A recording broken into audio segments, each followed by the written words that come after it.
just had a seizure. I had a Lexus SUV. The police officer and them said I had to be doing 120 because I seized up or whatever. Boom, hit a truck. The truck slammed on its brakes.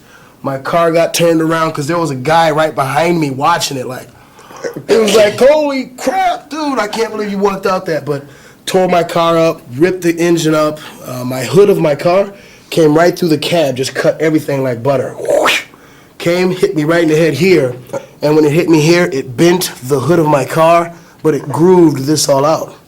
So I had 180 some stitches in this head, and when I was in the car, I woke up in the car and I was like, I thought I was dreaming because there was this fat guy outside and I thought he was running with me, and I'm like, oh man, this is a crazy dream. And then there was his brother, there was this black guy out there, and he was like, you know, I just kept looking over. Then they broke my back window because my car, it pushed me. My SUV got compacted like a Toyota car.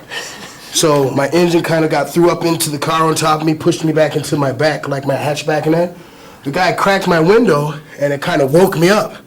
And when I woke up, I looked out the window and I grabbed him and pulled him in and was like, what the fuck are you doing?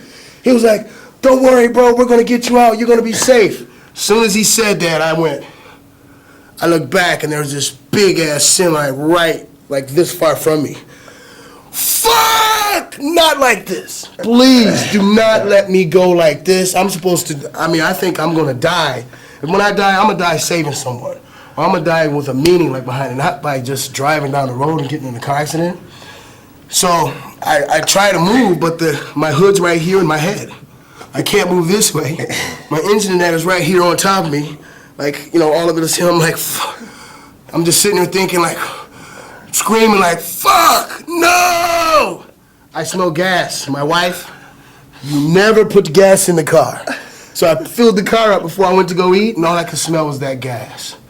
Freaking scared the shit out of me, the closest thing to death ever. So I went, pushed the engine up a little bit off, gave myself about 70 stitches here from the engine and the metal and stuff ripping through my arm.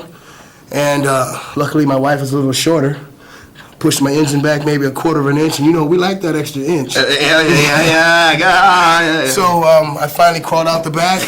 When I got out the back, and everyone was like, hey bro, you gotta lay down because you're gonna die or something, you know, because I didn't realize this was open. And it was just squirting. Man, I would have stick my hand into it right away. I did. I feel your brain. I would try to feel it. I did, man. The doctors thought I was crazy. I did this to a friend of mine who had that scar, and I did that, and they took me out of the hospital. They said, get out, call the police. My wife did the same thing. She was like, put her fingers in it, and the doctor's like, what are you doing?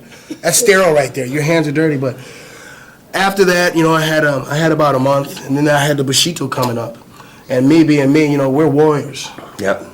3 days after I get out the hospital, I'm only in the hospital for 12 hours. They're thinking I got broken bones and like something's wrong with him. They're trying to give me a rectal exam and stick a catheter in. That's what I said. I was like, we ain't having that. So the next day, 12 hours later, they said, hey, you can leave. There's nothing wrong with you. All my EKGs, my everything was fine. It was just this grooving out. And called Mark. Mark came to pick me up, and when he saw me, I could see in his face. Because, you know, this is my longtime friend, you know. I could see it in his eyes. He didn't want to show me, but he just gave me a big hug, and I realized then my life is changing. And it has changed ever since then. I'm not saying I gave my life to the Lord because I've always been in touch with my religious side, but the things that I took for granted are no longer taken for granted. And I'm going to show everybody, everyone that's ever beat me, I'm coming back for all of y'all. No more cussing, no more crazy, raw. You're not going to see this crazy guy. You're just going to see a very focused man. Game plan.